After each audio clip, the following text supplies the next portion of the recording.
Well, welcome to the Group X podcast, mate. It's good to see you face to face. Yeah, thank you very much for having me. I'm excited. Yeah, I've done a little bit of my research and I've found out a little bit more about you since you and I originally had a bit of a chat a couple of weeks ago. But All good, I'm sure. Look, it's what's online. It's got to be true. What I'd love is for you to tell us a little bit about you, how you got into the industry. Where does your journey kick off? Sure. So my name is Will Brereton. I'm the founder of SH1FT Fitness, which is a instructor-led B2B group fitness provider. So I can get more into that later and talk to you about kind of why we created it. But I guess I'll roll right back to the start. So as you might be able to tell from my accent, I'm a Kiwi. So I'm from Christchurch in New Zealand. I started my fitness journey at the University Rec Centre. And because Les Mills is so dominant within New Zealand, within about 6 months, because I was good at it and I loved it, I had joined Les Mills Christchurch and started teaching there. So basically, Bevan, who I've seen has been on your podcast, Yes. really good friend of mine. Bevan was sort of the god of body attack at that time, and I was taking his class, and you weren't allowed to go into body attack. You had to start with body circuit, which was a New Zealand only. It never went international, but basically you had to cut your teeth on body circuit before you were even allowed to do the module for body attack. Wow. So, yeah, started with that, and then so taught at Les Mills Christchurch. So I'm a lawyer by training. I was at law school. I was playing rugby and working in retail. And then I started doing, over the summer, I started doing teaching. And then I gave up rugby in my second year because I kept getting injured. And if I got injured, I wasn't able to teach and I couldn't earn money. So it was basically my part-time job while I was at law school. And then when I graduated, moved to Auckland to work for Russell McVeigh, which is a private practice law firm. I was an intellectual property lawyer there, and then moved to Les Mills Auckland, where I was teaching, and then was lucky enough to be mentored by Lisa Osborne in Body Attack and Mark in Body Step, and ended up doing a number of DVDs, as they then were, a number of videos for Les Mills. Before I eventually, after sort of a couple of years living in Auckland, I decided to do my OE. So I moved to London, where I worked in-house as a lawyer at ITV. So people will know ITV from Downton Abbey and all that sort of stuff. So I was a TV lawyer. And then I was a young 25-year-old, and I was a TV lawyer Monday to Friday. And then on a Friday night, I would, working for Les Mills, like fly to Spain or fly to France and do like a weekend workshop or a weekend of presenting or a quarterly workshop. And then I would fly back on Sunday night and go back to work on Monday morning. And so I basically saw half of Europe initially through Les Mills and flying off and presenting in my programs. Looking back, like, I don't know where I got the energy from because I was literally like getting back on a Sunday night at midnight into Gatwick, catching a train home and then being at work 8 o'clock the next morning. Actually, that's a lie. People start late in the UK. So I was at work by 9:30. Yeah, so I did that for a few years, and then, or probably like 2 years, and then the GFC hit, and everything got a lot harder, and so it wasn't as easy to kind of fly away and do it. Some of the money dried up from some of the agencies. So I was working as a lawyer and still working for the UK agency, and then when Les Mills and FitPro, who were their distributor in the UK, when they decided to end their relationship, I was really close to a lot of the people working at Les Mills International. They knew I was a lawyer and had a business background as well as knowing the company really well. So I joined to help set up Les Mills UK with Jill Tattersall, who was the former CEO of Les Mills International. So Jill and I worked together, and I was her kind of head of business affairs. So I was doing all the legal stuff. We were transferring a lot of contracts from gyms, from FitPro over to Les Mills. So I was managing that process, and so I got to understand a lot of the pain points that gyms have with Les Mills and with group fitness provision generally during that time. And then I was kind of the glue. So I helped Jill with her recruitment of Keith, who was the CEO of Les Mills UK. And he is now the CEO of Les Mills. Les Mills, he's basically one of the CEOs that works directly under Clive. So he's still with the company. Okay. And I was kind of the knowledge bridge for him because I obviously knew the company inside and out. And then at the end of that year, I essentially pretty much got headhunted by Beachbody. Who at the time were in partnership with Les Mills. So they were doing Les Mills Pump and Les Mills Combat, which was at the time Les Mills' first foray into B2C. It was before on-demand really existed as a consumer product. So I got headhunted by Beachbody, and then Beachbody and Les Mills had a unceremonious breakup, and I'd kind of walked across that bridge, and so I was then working for the competitor. So I was at Beachbody for a couple of years. I was part of the team that basically turned Insanity and P90X and Plyo and some of the really big Beachbody products into group fitness formats. Sweet. That was my first introduction to the instructor licensing model. So we followed the Zumba model versus the Les Mills model. We didn't charge gym licenses. Worked there for a couple of years, and then I was sort of head of international for Beachbody Live, which was the instructor training. And then they decided that they were going to double down their efforts on focusing on the United States rather than international expansion. And I was obviously not in the United States. I sort of had the opportunity to maybe move over there. I didn't want to. So I decided that I was going to start my own thing. So in 2016, started SH1FT Fitness. We started as bodyweight format only. The goal was to solve some of the problems that I'd seen at Les Mills and Beachbody. And they weren't problems in the sense that they were things that either company had done wrong. It was just that by that point, technology and industry had moved to a point where, like, for example, everyone was starting to use their smartphones. So I was like, I don't see why you would make notes and DVDs and CDs and send them out physically, because I also knew the business side of it, right? So I knew there was a high cost attached to that. So I was like, I think I can create a format that is digital only, that goes straight to your phone, that cuts out all of those production costs. And by cutting out the costs, I can charge a way lower fee, because the reality is that instructors hadn't got paid a single pay rise since I started in 2000. And this is in 2016. I'm like, I see where this is going, because I had such a good knowledge of what gyms business P&L sheets look like. I understood that, like, gyms don't not pay instructors well because they don't want to. They do want to. It's just that they don't really have the free cash to do that. They have to spend on other things. There's arguments about whether or not they see the value in instructors. I think that most gyms would like to pay their instructors more if they could. It's just that, we could talk about this forever, but with the introduction of budget chains in the mid sort of 2010s to 2020s, it just meant that there was a race to the bottom in terms of what you had to do for membership fees. Whole nother story. But anyway, I was like, instructors are never going to get paid more. So what I can do is I can provide them with a low cost, high quality alternative that they can teach anywhere, meaning that once they train with us and they get the content from us, they can make as much money as they can, but they can spend as little as possible. And also we created this one of a kind instructor app that means that they don't basically have to memorize anything either. So did that, and then launched it in 2017, and no one got it. In that instructors were like, but where are my notes and where's my CD? And I'm like, well, you don't need notes and CD. And they're like, and where's my quarter release? And I'm like, well, we actually release something every month. And they didn't really get it. And then the pandemic happened, and everyone, or the instructor industry, all upskilled themselves on technology, and they were like, "Oh my god, this thing's amazing! Why haven't you said this before?" And it's like, we've been around. Like we didn't change our business model in the slightest. I knew. I had an idea that things would eventually catch up. I didn't know that there would be such a hurdle to getting people to understand what we did at the start. But fortunately, or unfortunately, the pandemic was obviously a really shitty time for the whole fitness industry. But the good thing for us is that it sped up digital adoption, meaning that people no longer had a knowledge gap on what we were providing. The other good thing is that, like with other formats, there are a lot of issues around whether or not you could teach online, whether or not you could pre-record. That was a big pain point for instructors. Our model had always been teach it anywhere.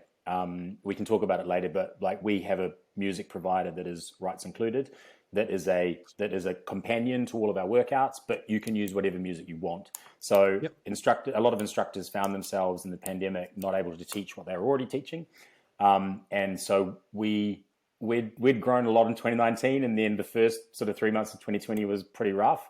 But then people started to come to us and find us because of the fact that we allowed you to teach anyhow, anywhere. Yeah. Mate,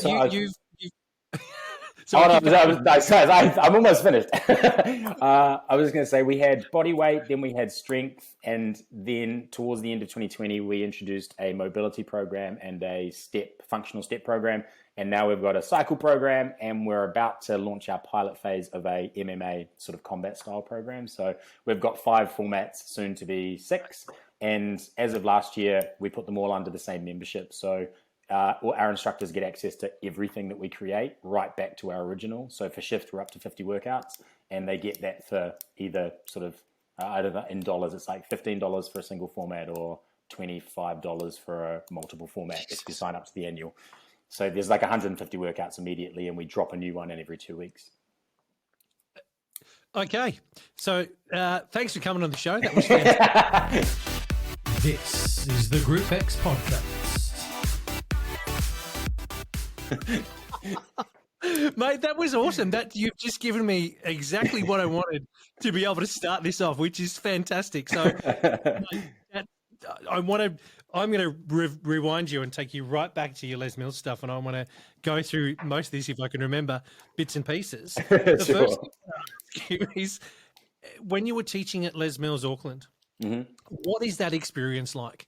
Now, you know, we as instructors, as guys here in Australia, we see the masterclass filmings. And I'm going to say a lot of the people here, that maybe there's some that were able to get over when filming was done in Studio One and that kind of stuff. But obviously we know that's changed now. But being up on stage teaching at Auckland, what was that experience like for you? I mean, there's nothing else. Like in my whole time teaching, like my big Les Mills teaching experiences are the best ones. I've moved on in terms of what I want to kind of bring to the fitness industry now, and I'm a lot less kind of ego driven. But being up on stage in front of loads of people, having practiced really hard and hitting all your points and knowing exactly what you're doing, there's no better feeling. The other good thing about like Les Mills has changed. I just spent a number of months in Auckland, and so I got along to Studio One, and it's moved on. It's not like it was. I think I was there in the kind of golden area of characters and charisma. Like I was there with Mike. Like I was one of the teachers that was teaching at Studio One, and you know Mike McSweeney and Susan Renato would be practicing body pump the class before my body attack and that kind of thing. And so it was before the coaching model came in, and I actually think the coaching model is great, but it was back in a time when, in order to be a good instructor, you had to just know your choreography, be a good teacher, and have charisma, but everybody's way of doing it was different. And for better or worse, I think that in the late 2000s, rolling out a coaching model flattened everybody to teach the same. I think we're coming back out of that now. But it was a time when, you know, there was just so many quirky characters and so many laughs on stage, and it maybe wasn't quite as sort of professionalized as it became, but it was more fun.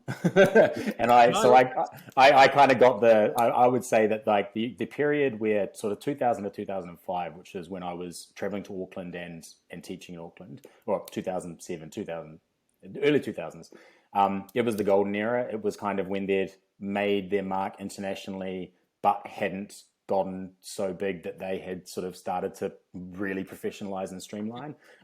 It was fantastic. I got to learn from the best in the world at doing what I loved doing. And yeah, I certainly wouldn't be here today if I hadn't just been in that right place at the right time, I think. Yeah. So you went from NZ over to the UK to play with Les Mills in the UK, so to speak. Yeah. How was that experience going from NZ to UK? Now, UK is a complete different country, complete different vibe, complete different. Yeah.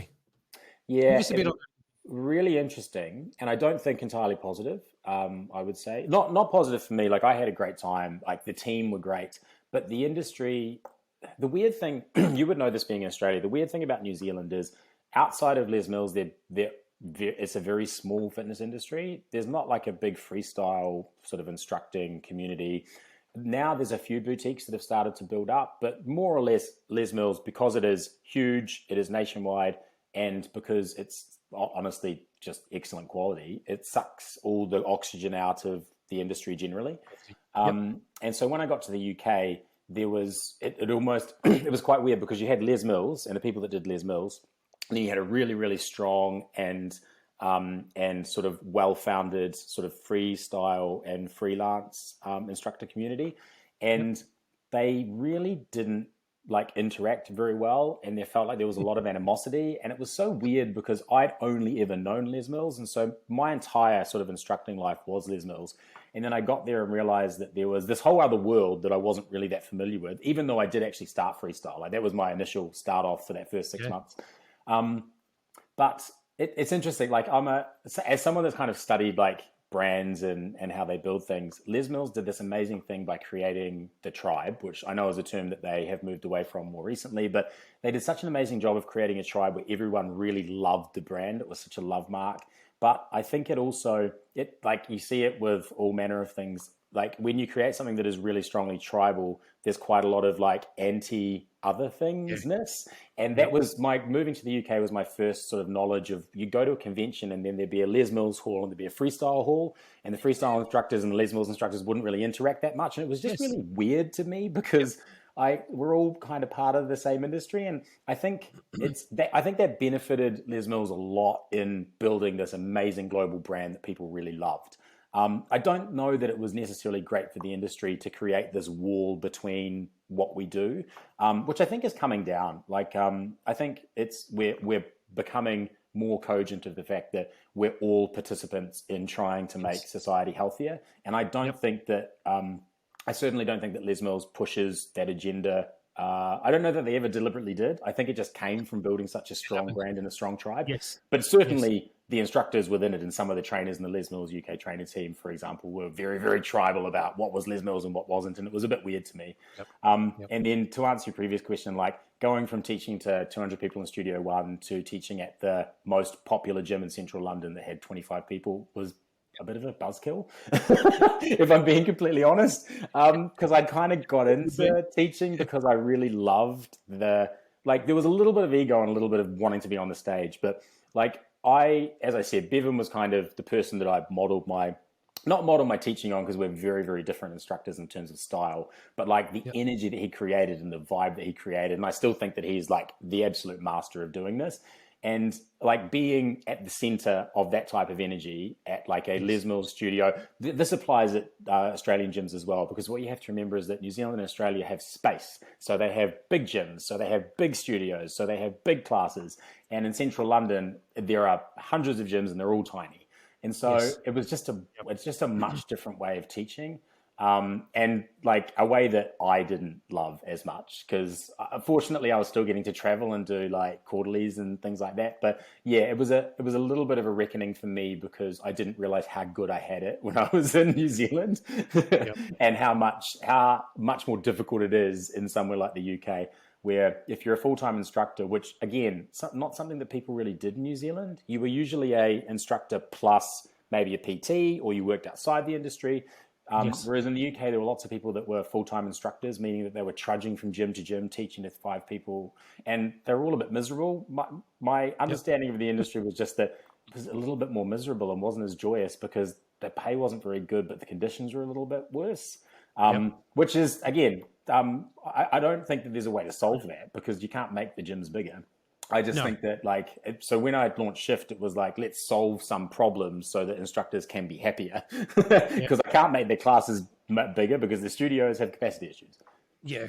I think that what you touched on there with the divide between freestyle instructors and Les Mills instructors. When I first started back in the early 2000s, as I said before we started this, all I knew was Les Mills. You know, I'd seen an occasional freestyle class or something like that, like freestyle cycle class or something going on. But it wasn't really until a couple of years in that I really started to feel and notice that divide. Yeah, you'd go to Philex, the big conventions here in New South Wales and Sydney. 2 vertical streams, right? The Les Mills event and the other event. Yes, you'd have your big Les Mills stuff going on, and then there was also all the other stuff that was happening. And some people would do the crossover, because there were some instructors that took the skill set they had from learning the Les Mills ways of doing things and put their own flair onto freestyle. And those instructors were fantastic. But then you also had the instructors that had been around, I'm going to say as dinosaurs, but that's not what I want to try and say. I mean, I think I probably qualify as dinosaur too.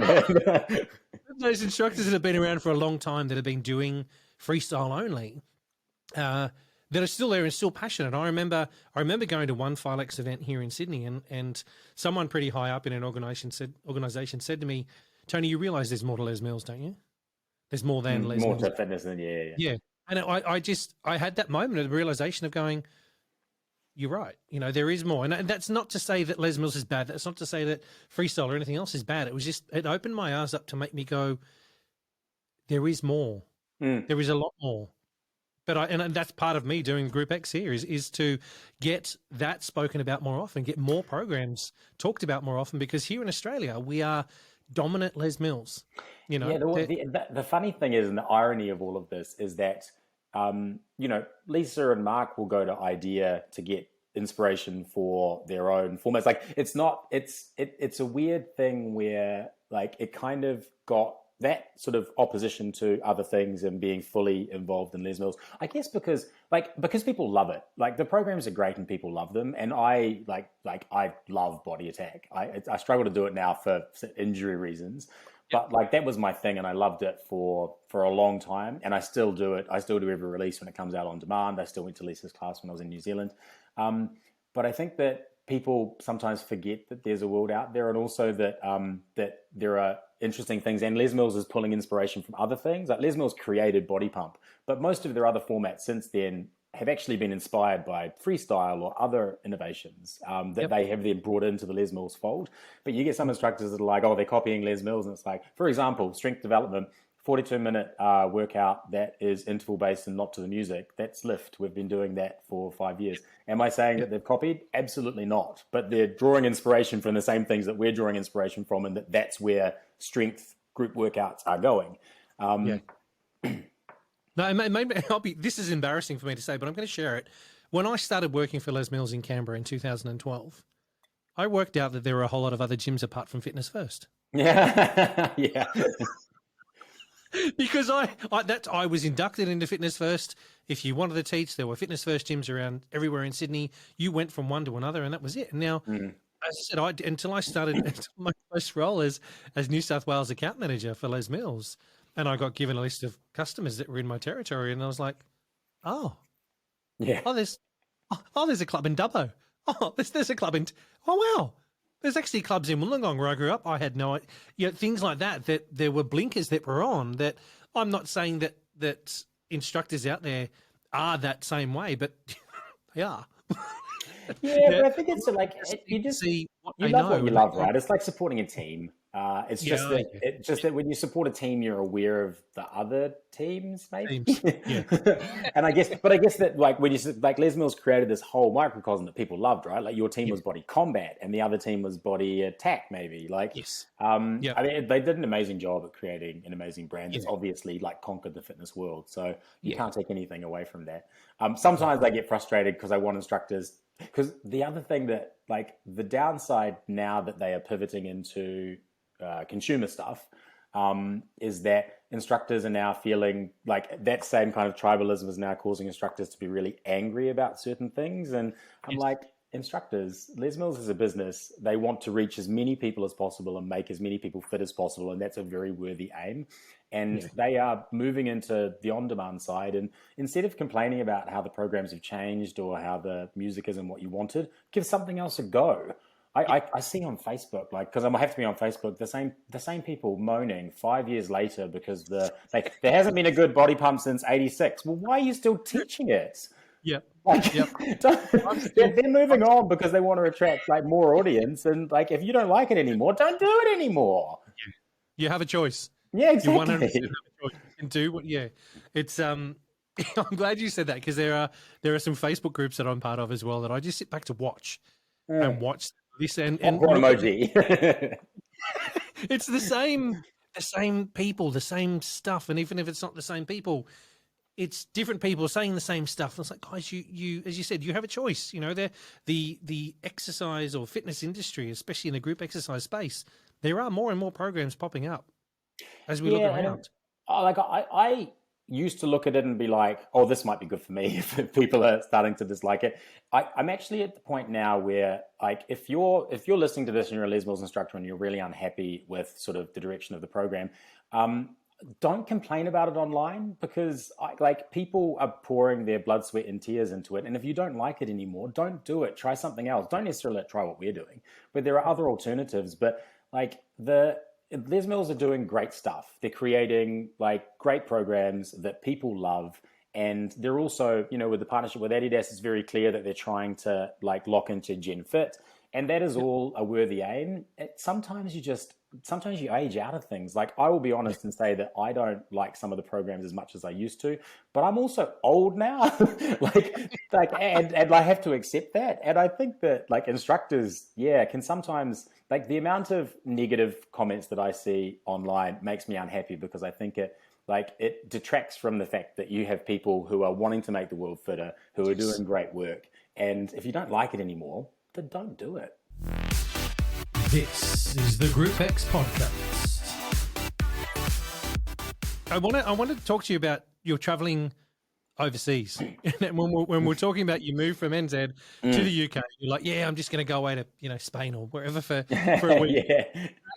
For some of us here in Aussie, is so foreign, because it's like, you did what? You just got on a plane and you went to another country. Well, it's not that difficult. Well, it's more difficult now, but it wasn't that difficult when you were in London. No, that's the thing I think I love so much about Europe, is the fact you can get on a plane and travel 2, 3, 4 hours and be somewhere where they speak completely different language to where you woke up in that morning. They still teach in English. Well, like, they don't teach in English, but like certainly in Les Mills, because also the cues, the cues and the moves, because Les Mills pushes them out. So like, I could pretty much teach a class in English and have a participant in any of these countries. Instructors for sure, participants probably still. The other thing you learn when you're traveling a lot is that English is probably the best language for directions. It's short, it's sharp, and it's direct. Like, you hear someone teaching in French and it's just like, blah, blah, blah, blah, blah, blah. There's not a lot of vocal variety, which is why they then go, stop, super. I love that. But how many countries do you think you traveled to when you were Les Mills UK? Like, how often and where did you, or is it a better question to ask, where didn't you go? So with Les Mills, I did all of the United States, and I did like most of Europe, sort of Scandi countries, and most of the places around Europe. I did sort of Australasia, America, and Europe. Would be the areas that I traveled to. So I didn't do everywhere. I've kind of been everywhere on my own volition. So like, one of my favorite things to do when I travel actually is go to gyms. I was just in Tokyo, and going to the gym there was a trip, because it like is this meshing of what you normally do in a gym, but then you have to take your shoes off and swap your shoes, and there's like this long corridor between the changing rooms where you kind of walk down and then you put your shoes on at the end, because obviously their culture is sort of very different. And going to a gym in each place I go, like, it's not because I'm obsessed with working out, even though maybe that's a little bit of that thing. But I find that the going to the gym in all these different cultures is really funny, because the gym is a consistent thing that you can do in every culture. It's like eating dinner. Yes. It's something that everybody does, but that everybody does a bit differently. Yeah. I like that. It's you got a favorite country you went to when you were traveling? Generally, or to teach in? To do your module training in? Spain. Okay. I loved the Spanish team were great, and I loved my time in Madrid and Barcelona. Plus, it was when I was young, and Spain is great for partying, so I would teach at the Les Mills quarterly all day, and then we'd go clubbing all night. So now I understand when you said before that you didn't start work till 9:30 on a Monday. Now I understand why. Yeah. There was some really, really good clubs in Barcelona, and I had a very good friend, Sarah, who was one of the trainers there, and we would I'd fly across and we'd train all Friday night, and then we'd do the quarterly on Saturday, and then we'd go out till Sunday morning, and then I would rest, fly back, and go back to work. As I said, this is mid-20s. I don't have that kind of energy now, and I haven't for a long time. Love it, but thanks for the honesty and truth. So next in your career, I'm going to go back, rewind my brain back. You went over to Beachbody. Yeah. Now, this is a really embarrassing question for me. Is Beachbody still around? Because I don't hear of it here in Aussie.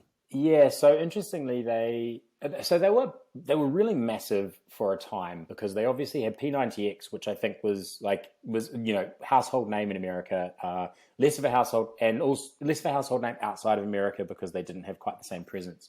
And then you had Insanity. Insanity changed along with CrossFit, which kind of happened around the same time. I would say that Insanity and CrossFit, which were both kind of late 2000s, when they really came to prominence. They changed fitness for a number of years. I think we're now seeing a correction back to less extreme forms in the last sort of a little bit pre-pandemic and certainly post-pandemic, now that people are realizing what fitness can do for health a bit more. But like Insanity, changed the game. It like was the first proper widespread introduction of HIIT.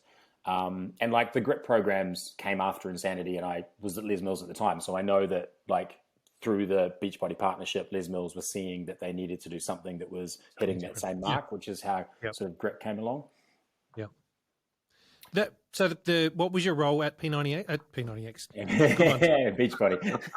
Beachbody, sorry. Because I remember P90X when I was in Sydney. And as you said, the late 2000s there. I remember, and I don't know how it even came to be in my mind, or because it wouldn't have been through Fitness First or anything like that. Maybe it's just something that popped up. Yeah, so actually you asked the question, which is, do they still exist? The answer is yes, and they have just rebranded to Body, BODI, which is Beachbody, which was what they used for their on-demand, Beachbody On-Demand Interactive. But they have basically for a long time at Beachbody, right back to when I was there, people realized that Beachbody, while it was a strong brand and people knew it, maybe wasn't the type of brand that was going to be worthwhile long-term as people's perceptions about what was important. And even then themselves, they were creating workouts and meal plans, and like they used before and afters, which I always hated and I would never ever use for shift. It's not that I don't think that people get into fitness for that. I know that before and afters are very motivating. It's just not what I want to bring to the world, is making people think that fitness is a before and an after. For me, fitness is a during and an always. But they've rebranded to be Body, and they've got a new tag. They're really big at taglines. They're an American company. Health Esteem, which is then more around, creating healthiness, which regardless of whether or not you see it as a cynical marketing ploy, which may be the case, or a genuine reflection of what society is looking for in fitness, that's why you wouldn't see it anymore, because they used to have Beachbody and Beachbody coaches who sold Shakeology, which was their meal replacement / fitness shake superfoods formula. They're now Body and their Body partners. So all of the people with it, it's a multi-level marketing company at the end of the day. It's a bit like Avon. Some people hate them. Some people like them. I've seen both sides of it. But so moved there and back before the digital transition. So when I went there, they were still primarily doing DVD packs. That's how old I am. That was 10 years ago, actually. It was, Did you ever get any VHS? Now that's where I go back to. I do actually. I had tapes, cassette tapes too. Oh God, that's showing your age, right? Okay. Love it. So your role at Beachbodies, what was your role there? What were you doing with them? Rolling out? Yeah, so I started as country manager for the UK. It was the second country that we rolled out for the Beachbody Live. So I was in charge of rolling out the Beachbody branded formats to the in-class solution, and then that kind of grew to be sort of EMEA and international, but we never really expanded outside of the UK for the reasons I said before. The company decided they wanted to double down and reinvest in the US, because the US is just such a massive market with so much sort of need for fitness and opportunity. So basically that was my role. They had done the first, I think, 2 or 3 rounds. They'd bought a company called Powder Blue, which was Shalene Johnson. She created this program called Turbo Kick, and she was a Beachbody super trainer. They'd bought Powder Blue and her instructors. They were really big, particularly in the West Coast of the States. And so they brought on these master trainers who were the equivalent of national trainers in the Les Mills parlance. But it was quite a different style in that they actually called them, before they came to Beachbody, area promotions reps, or something like that. Basically, they would be responsible for setting up a training and then promoting the training and bringing people in and then doing the training. And it was quite a different approach to Les Mills, where Les Mills was very much kind of, we're about education and we're about creating, getting people through. The education for Les Mills is still absolutely world class. A well-trained Les Mills trainer is a fantastic educator in those programs. And the Beachbody trainers, they weren't the same. They hadn't been through the same rigorous training. They were salespeople who also trained people in the brand. So that was I had to get over that hump initially, because I was like, wow, I've really spent sort of 15 years of my fitness life learning how to be really, really sharp around education. Yep. and they weren't very. So the good thing is that I kind of got to bring a lot of that into the programs that they were doing. Yeah. Wow. I like that. That's nice to hear, and I suppose there's a bit of an insight into other programs. And would you say that's where you first got your inkling to, hey, I need to do something myself? I've got a passion to want to do something, and I can see that space that's available in the market? Yes and no. Like I was working with Lisa, and sort of I always used to teach with her and give her feedback on Body Attack, and then I started to create some of the content at Beachbody Live. So did the reframing of P90X into something different, and was participating in all of the sort of feedback sessions for all the programs.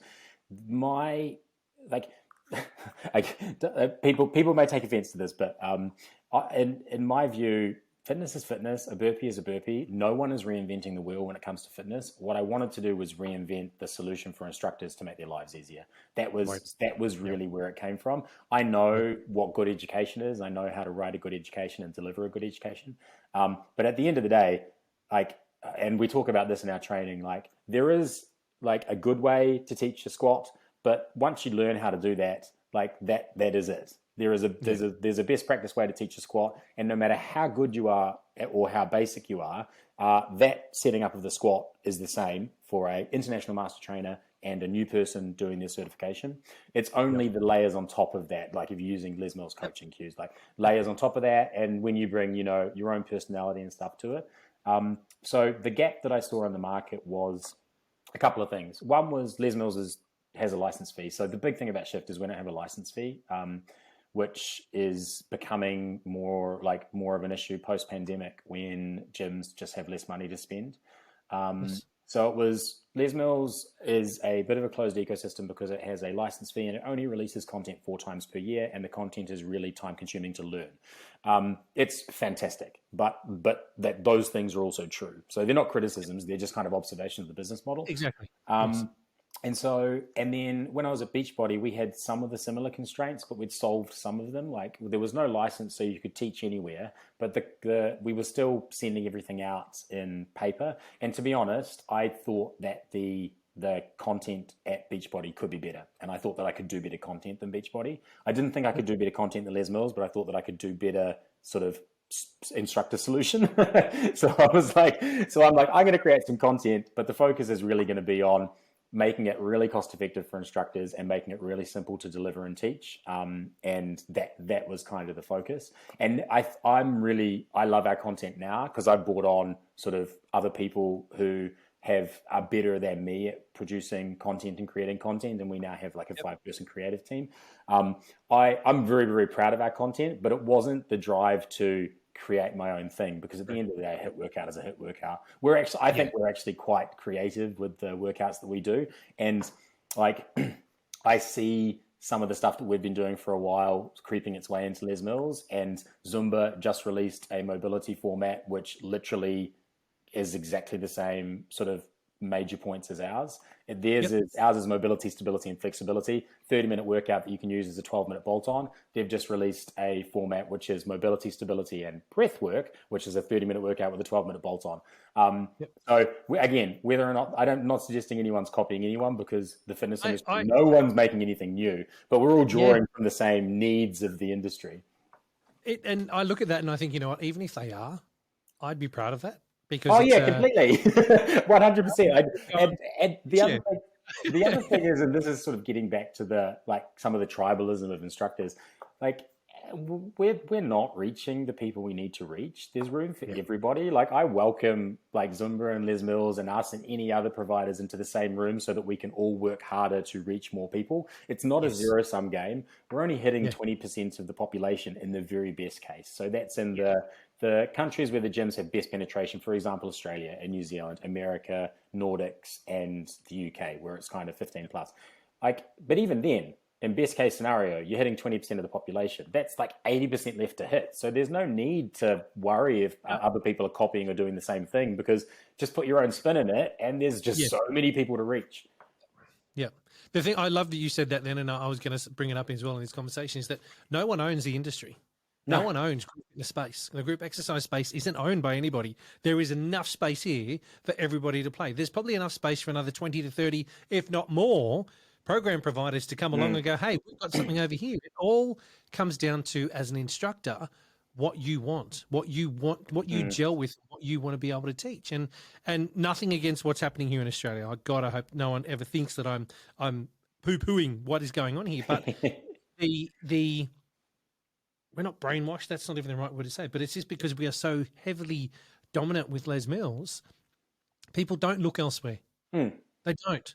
You know, they're not looking for shift. They're not looking for a state of ride. They're not looking for ride revolution. They're not looking for radical fitness. They're not looking for anything else because, oh, well, that's what we teach. And a lot of it comes back to the clubs just going, that's what we want. You know, we know it's tried and tested. That's what we want. Clubs don't really want to invest in something to be a little bit different. Yeah, this is actually a learning curve that we've been through.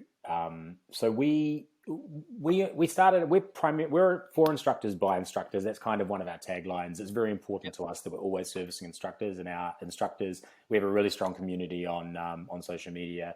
We listen to our instructors. We survey them constantly. We're always using their feedback because we're kind of small and agile. Our instructors can go, we really want a workout that focuses on this. So during the pandemic, people were like, I need a workout that someone can do in their kitchen with, like, you know, Coke cans and beans and all that sort of stuff. And we could like film it, do it, send it out. Like, we're not doing the sort of cinematic presentation. All of our workouts, we did have like to consumer for a while, 2018, but we've decided that, you know, we just want to focus on being B2B. We do provide our workout content to gyms and some insurance companies and stuff.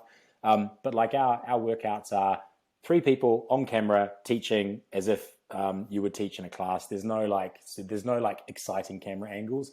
Part of that is because when we started out, we were bootstrapped, and so we didn't have the budget. Now we do have a bit more budget to work with, but we want to keep it simple because I hear the comments on Facebook about like, I can't see the move, I can't hear the coaching, and so we're quite happy to keep our productions simple because because, you know, we want they're workouts that are being taught as workouts, but like, because they're not they don't have they're not to the music, you get to see a little bit more of the instructor's particular style because there's not a certain thing they have to see at a certain point. I've gotten completely off topic of what I was talking about. Oh, gyms. That's right. You've led me down to where I was going to go anyway, which is a fantastic segue for me, but you finish what you were going to say. Yeah. So the thing about the industry in Australia and also in the UK to a degree that I didn't really realize. So we have now got like a full suite of formats. So we know that if we want to keep growing and keep bringing shift to the world, that we need to have some gym partnerships.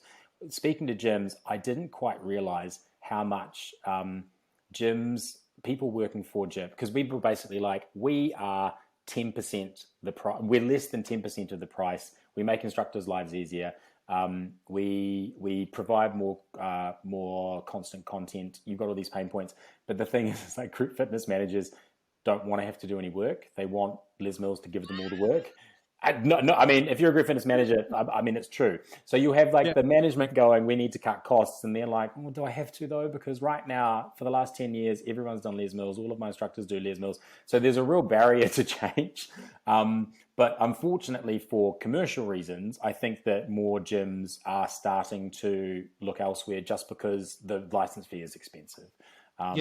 It is. Like, I mean, you can talk to anyone in the industry. The license fee is a challenge. So that's certainly been an opportunity for us. And we're not quite at the point, like I was really hoping that I was going to be able to tell you about a couple of very, very exciting sort of gym partnersps, but we haven't quite inked the paper, so I'm not going to. But if you're listening to this, very soon. We'll be back for part 2, people. Yeah, exactly. This is the Group X podcast. Mate, I love what you've just said then, because it gives me the segue into now. Give me more details about Shift. I want to know all the formats you've got. I want to know where it started. I want to know the first time you recorded, where you recorded and how it went. Were you happy with it? Was it like this podcast? The first one I did was absolutely shit, and I threw it away and come back 3 months later and did it again. How did it go? So I finished up at Beachbody at the start of 2016, and then I spent sort of a few months working on our first We started with body weight only for the simple reason that we were kind of trying to emulate a Zumba model. Like it was a instructor first, simple training, 1 day, and then body weight, because body weight can be taught anywhere. So if you're going to do something that people can teach in a park, they can teach in a gym, they can teach in a school hall, that was the most obvious. We came up with the brand. SHIFT actually stands for Smart, High Intensity and Functional Training, which is a lol because almost nobody knows that. So I thought I'd come up with this really snazzy acronym that was like so on trend, and everyone just like when they learn that for the first time, they're like, oh, wow. so shame on me.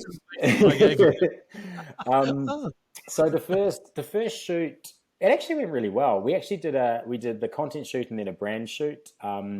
And it was using a couple of the trainers who had joined me at Beachbody, came along to SHIFT as well. And so in our first shoot, we had Sam. Sam still works with me, Sam Ryder. He's now a firefighter in the north of England, and he works on our creative team. And he's a firefighter by day, but actually more like firefighter by night. Yeah. And Becky, another trainer.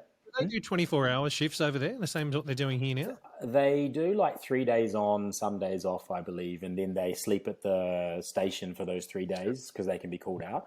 They may get called out, they may not. Sorry, segue there. Yeah, and then Becky, who was a trainer with me, who was 7 months pregnant at the time, and she was on the modifications. So right from the start, we were really focused on. I'd kind of got the inkling that we had gotten a bit too extreme with exercise. So initially, the idea of SHIFT was that it was going to be not quite as hard as the Insanities and the Grits. Like it was designed for a slightly less conditioned audience, in the view that anyone can push it harder, but if you do really difficult and complex moves, you can't necessarily scale them back. So it was designed, all of our workouts are designed very, very progressively. And then the structure we do it is we focus on the 6 degrees of freedom, which is up, down, side, forward, back, twist, bend, side bend.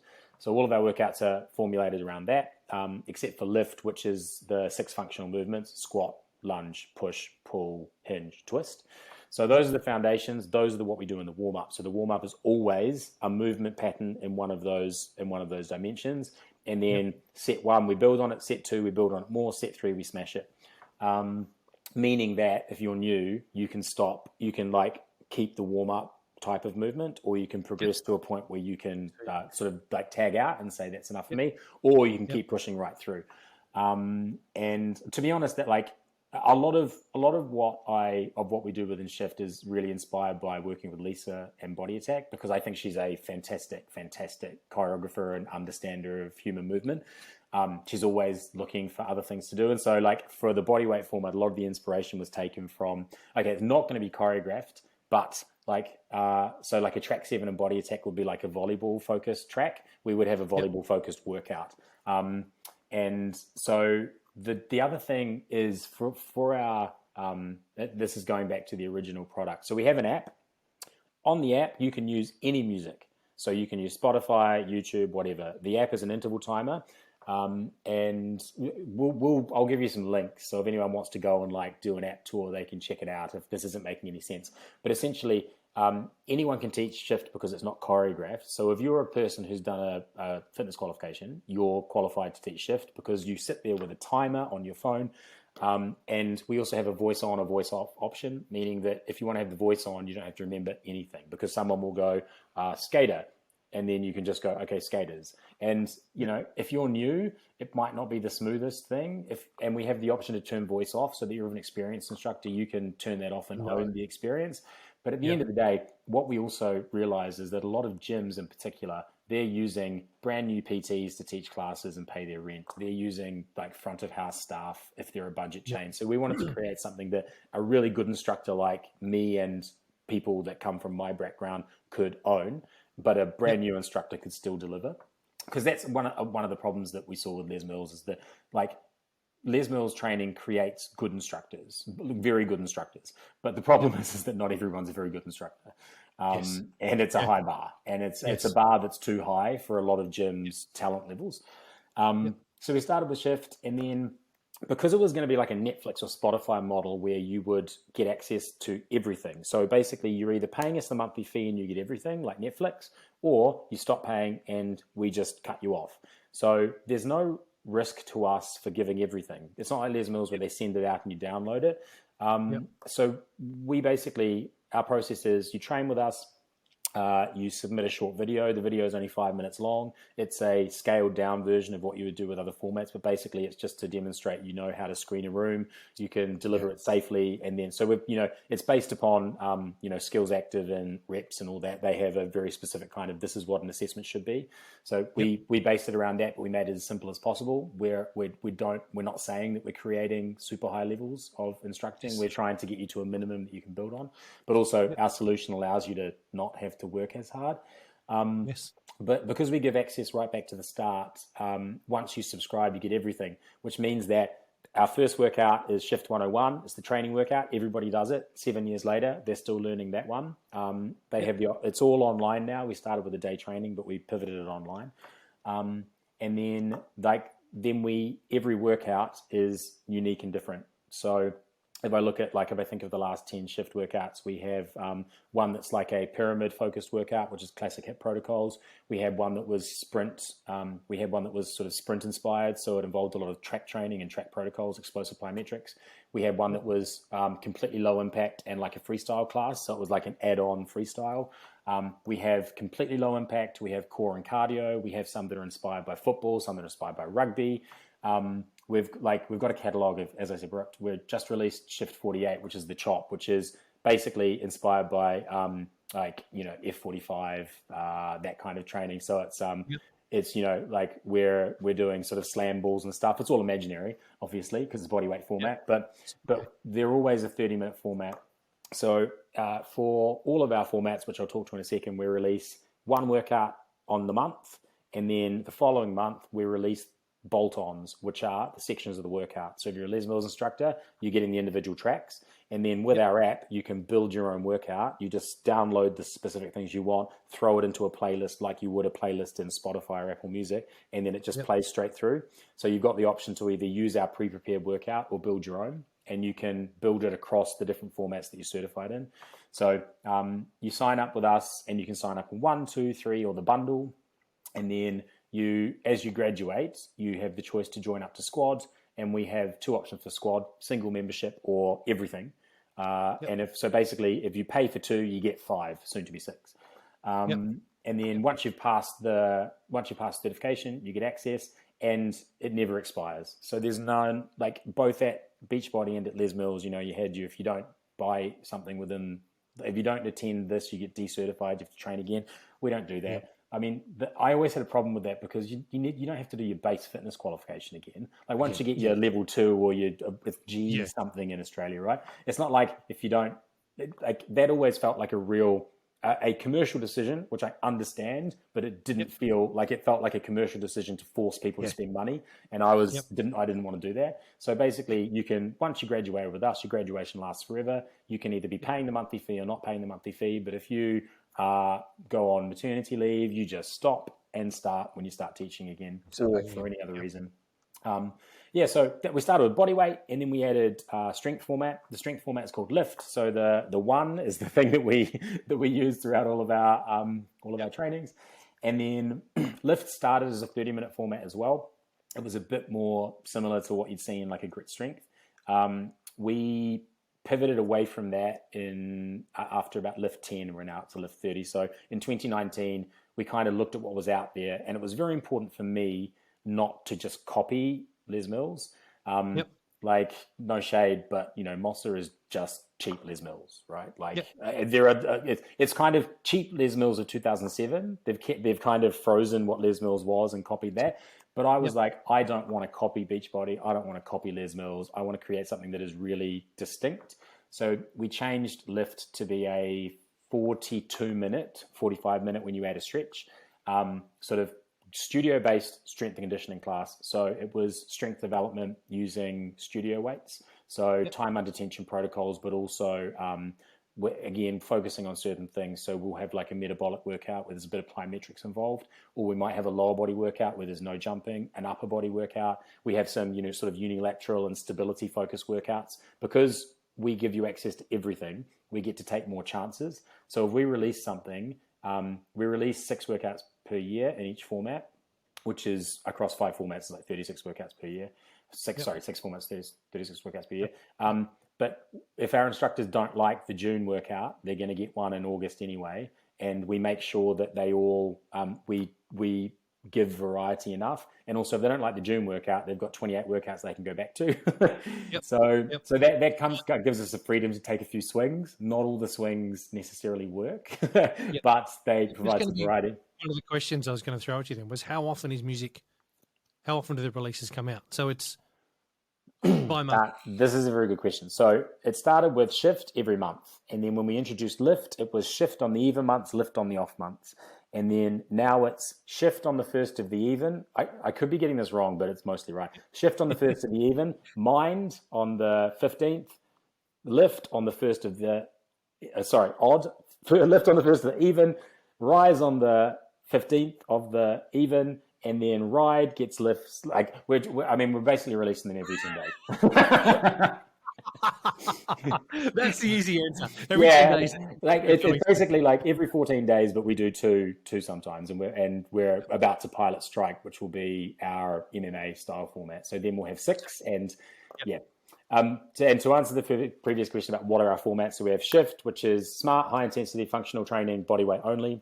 We have lift, which is strength development with studio weights. We have rise, which is functional training using a step. Some of our step classes are a little bit body steppy or freestyle steppy, and other ones of ours are a bit more like grip plyo, and some of them are completely different. So we just did a workout where we released an agility workout where we used the step for a little bit of it, but it was mostly using the rises in place of like cones or flags and doing agility work around that. We have mind, which is mobility, stability, and flexibility training.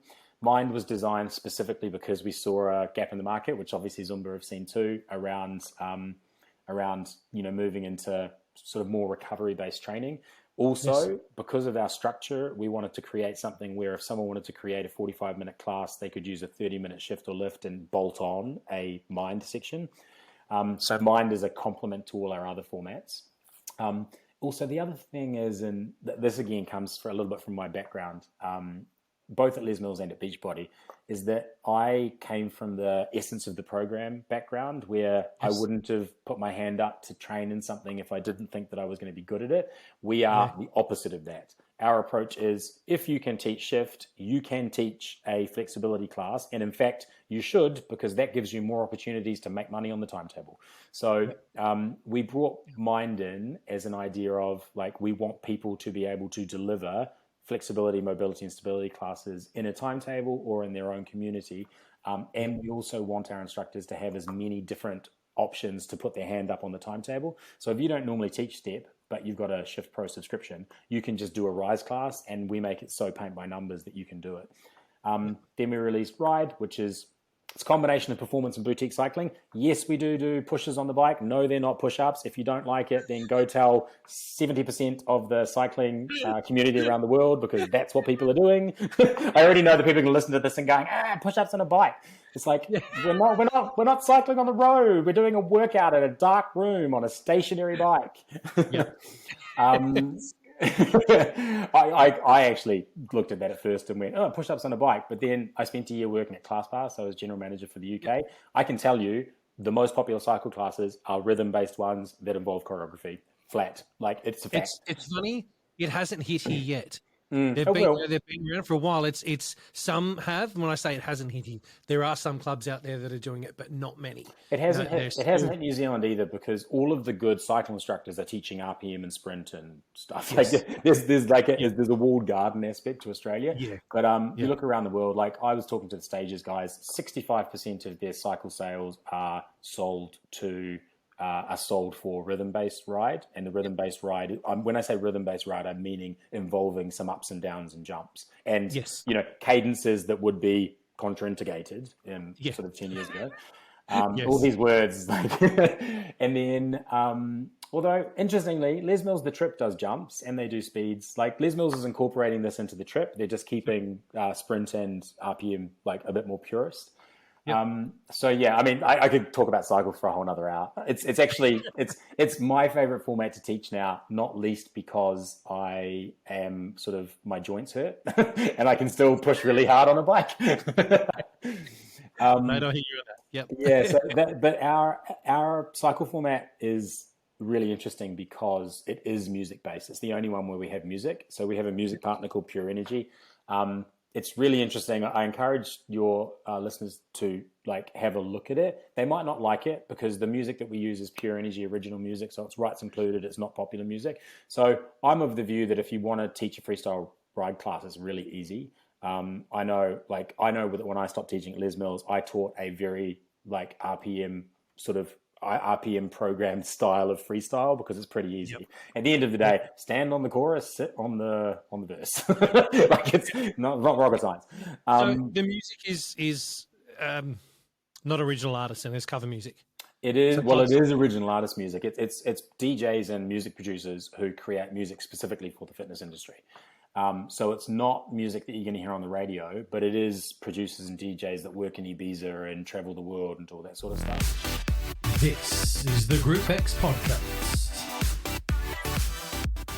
So it's for the Aussie market here. Would they need to pay a license fee to have that? Because here in no. Okay, so here in Aussie we've got One Music, which takes care of APRA and PPCA.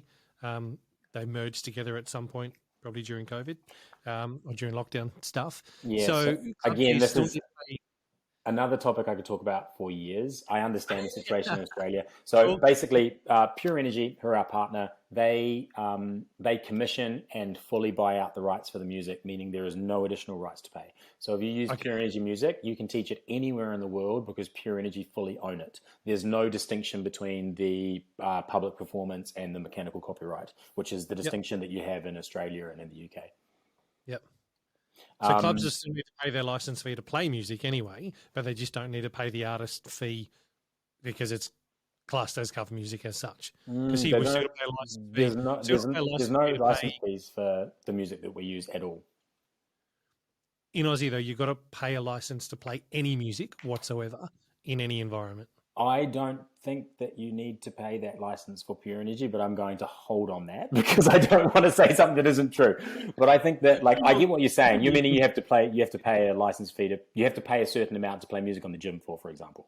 Yes, you got to pay something to play music in a cafe, that kind of stuff. So if you use Pure Energy music, you pay Pure Energy, and you pay Pure Energy for access to their catalog, and there are no further fees. I can give you a link to check that up. But I'm very confident in that. Okay, now let's suss that out a bit more because shit's changing here all the time with One Music. 1 week you'll look at it and go, "Hey, cool, I understand." The next week you'll be like, "Oh, I can't do that anymore." Oh, okay, fair enough. So you know how you have like the owner of the copyright in the music, as in the written music, and then you have the owner of the mechanical copyright, and then you have the owner of the performance copyright. Yep. Pure Energy commissions the music and owns the whole thing. So when they sell you a song, they're selling you all of the rights in the song, meaning there's no additional rights to pay.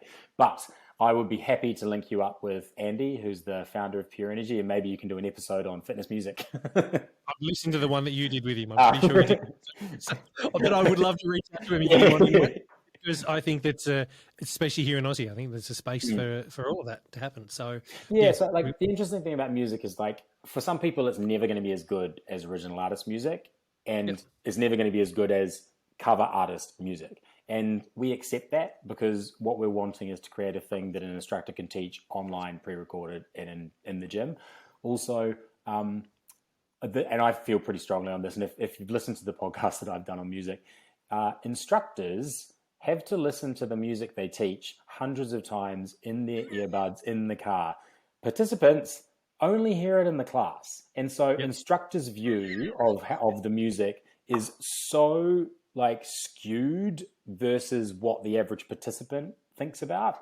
And that if you go to if you go to like a strength and conditioning class or a metabolic class or an F45, you will recognize some tunes, but they could play this fitness music and it would not derogate from the value of the class or the experience of the class in any way. If you're an instructor and you have to teach that class 5 times in a week, sure, you want to hear your Rihanna song, but the class doesn't. And I think that this is a real, and as you see, like Les Mills and everybody, music licensing is becoming much more difficult. The reason is because everybody wants to take their clip of the ticket, and moving online has meant that music companies and publishers have realized that there's many more ways that they can get some money out. So, people complaining about music on Les Mills, it's because it's not their fault. They would still like to use the same music they wanted to use. They just can't provide you with your content for the same price if they're also going to get the original music. It's like, unfortunately, that's the way it's going. And in the old days, you could put it on an album and you couldn't really track it. But now with digital tracking and with copyright infringement software online, you can't get away with what you used to get away with. Yep. You can buy a CD years ago. Yeah, exactly. Or a cassette. Stop it. Oh, wow. No, look, I appreciate that, because that was going to be the question I was asking you as well. And I think you sort of alluded to it, or you answered it. It's choreographed, but not pre-choreographed. So it's not on the beat of the music. The workout design is there for what you're doing, but it doesn't need to be with the music as such. Because you're saying that I could use, so I could use my music and not the music that is on the app. Not for Ride. Ride is a different kind of thing, and it has this very, very unique app where it there has a clock in front of you, and you've got 15 seconds, and you can have the clock connected to Bluetooth. And check it out if you want to check it out, and you're a cycling instructor. I recommend it, even if you just want to look at it for this is an option out there that I would never choose to take because I love teaching my original artist music. But yeah, for our other formats, it is pre-designed. It's an interval format, and you can use whatever music you want. We create a matching playlist using Pure Energy music for every workout. Our instructors can sign up to Pure Energy and get access, so they can sign up to the Pure Energy app, which is a separate relationship to us. But our instructors, we have some that use Pure Energy, we have some that use Power Music, we have some that use Muscle Mixers in the US, we have some that live in countries where there are no rights issues and they use Spotify or whatever they want. But yeah, you can use whatever music you like. My theory was that instructors can put their own stamp on a workout by choosing their own music, and if they want to do that, they can do it. We obviously create online content that we give to our instructors as a learning tool, similar to what Les Mills and everybody else does. And we also put that out on Wix, Virtual, and Fitness on Demand, and we have platform partners, so it plays in gym. So we were creating playlists for that anyway, and so we've just partnered with Pure Energy so that the instructors can get access to those playlists, and those playlists match the workout specifically. So we will have a song, and in the transition from the warm up into set one, the song will change, and so it's not to the music, it's not to the phrase, but it is to the song. And also, when I teach, I always teach set up to the beat. So the BPM of our matched music is the right BPM for the set. And the way it works is, I use the BPM as a setup phase way of doing it, of teaching. So I can teach phonetically, I can coach the move. And then gradually, as the intensity rises, you race the beat. Which is similar to I think a lot of people teach, and it's similar to what Lisa introduced into Body Attack for some of the tracks and the way they do grit. You use the beat to kind of mark out we're going to do a burpee, so squat, plank, squat, stand, and then you race the beat later on when you want to drive intensity. Cool. Hey, instructors wanting to find out more, what's the best way for instructors to find out more to be able to teach shift programs here in Australia? Sure. So 2 things I would do. One is I would go to www.shiftfitness.net. That's shift with a 1, not shift fitness, as sometimes I say when I'm rushing, with a 1. SH1FT Fitness.com. We have a webpage that we have a website that contains everything you need to know. We have a very, very in-depth FAQ section at the bottom of our front page that no one has ever looked at, which I think is the way with FAQs, but we've answered every question you could possibly have, but you probably won't get there. And what else I would do is I would, if you're on Facebook, log in and join up to the Shift Forum. So we have a community of instructors. It's instructors and potential instructors. So we don't lock this off to just people who are certified. It includes people that aren't certified. Great community, fantastic. There've been times during the pandemic where I did think like, is this too hard? Can I do this anymore? We have a development agency based in the Ukraine, and like we had like a lot of our development got delayed as they were fleeing war. And there've been various moments where I've been like, oh, running your own business is really, really hard. What keeps me in the game is A, that I love it, and B, that our instructors are really fucking awesome. So I would go in there, but they're also really honest. So if you don't want to take my word for it or read what we're putting on the page, go into the forum and ask people their honest thoughts, and they'll give you their honest thoughts, good and bad. We're not like, we don't do everything perfectly, but we do everything thoughtfully. So there's certain things that will be like, look, we just can't provide that or don't do it for the reasons that like as follows. So, we're not for everybody, but if you're an instructor who wants to get loads of content and bring something new for the cheapest price in the industry, and we can stand behind that because we know we are. Oh, and also I have created, so we do this other thing, which I think is kind of unique in the industry. We have a 30-day money-back guarantee for our training. The reason for that is that it's quite expensive. Like if you train in one format, we're really cheap, but it's still like, 169. I always get confused with pounds and dollars, so don't quote me on it. But let's say, $199 for one format. That's still a lot of money if you're not too sure for an instructor. You have to teach quite a lot of classes to pay that back. So we have a 30-day money-back guarantee. You can sign up, take a look, you can train, you can submit your certification, you can sign up to our squad. And if in the first 30 days you decide it's not for you, you can cancel and we'll refund you everything. The reason for this is because we stand behind our product, but also it's not necessarily for everybody. And we don't want the price to stop you from giving it a go. So we've actually created I created a discount code. So Group X podcast, one word. We can put it in the show notes for this episode. Yeah, for sure. Yes. Yeah, so if anyone wants to give it a try, that'll give you 25% off. But then whatever you do end up paying, so depending on how many formats you choose to train in or the bundle, it's different prices. That'll give you 25% off training in whatever you choose. And you've also got 30 days to try it. And if you don't like it, send us an email. We refund everything. That's fantastic. So no risk. One, I'll say thank you as well. I'm saying thank you on behalf of the listeners as well that are going to jump on there. And guys, get on there and give it a shot. One thing I would love to see is some clubs in Australia teaching the programs. I know I've seen a couple pop up here and there. It's sporadic, and there is a few. We have a few instructors in Australia and a few sort of smaller scale clubs that are teaching out. We just did a deal with a club down in Tasmania who've got a couple of really good facilities, and they're doing a really good job at training their instructors. We haven't focused so much on Australia for all of the reasons that you've already talked about, which is that like everybody is so in depth with Les Mills, but we do have a lot of passionate instructors sort of teaching individually. But it's a market that obviously I would love to be more active in New Zealand and Australia. We have lots of opportunity in UK and America that we're focusing on at the moment. But I agree. I'd love to see it in more gyms in Australia for sure. So if anyone wants to reach out to me and talk about how we can do that, reach out to me. Yeah. Look, I'll just say, don't forget about us here in Aussie, where we might be down under, but we're still here and I would never do that. But no, look, that's something I'll have a chat to you offline about as well, because I'd love to be able to help in some way to promote and get it out there. So, cool. Well, thank you. Actually, before we go, there is one last question that I want to ask. I try and throw it at everybody. Yeah. Yeah. What needs to change in our industry? Oh, I mean, there's lots of things, but if I could change one thing, and thinking about the audience that you're listening to, it would be, I think instructors just need to accept that being a group fitness instructor is not what it was 20 years ago.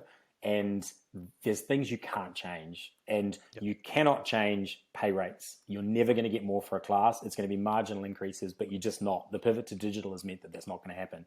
It's only going to get sort of more of a struggle. And so if you really are passionate about teaching group fitness and being a group fitness instructor, you need to find the good in it and find the things that you like and focus on that, not focus on the things that are negative.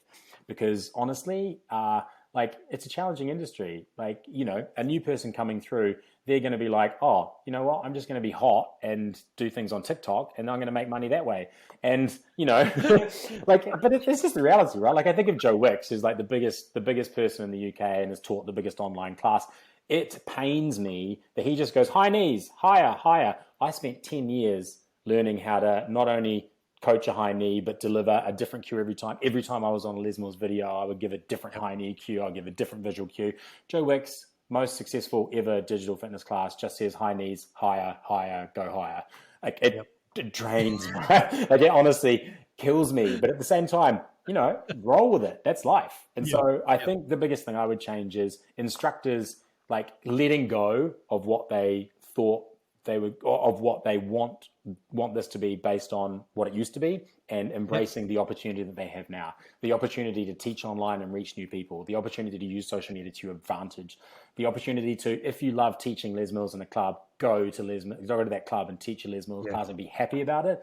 Stop wasting time on being frustrated about things that you cannot change.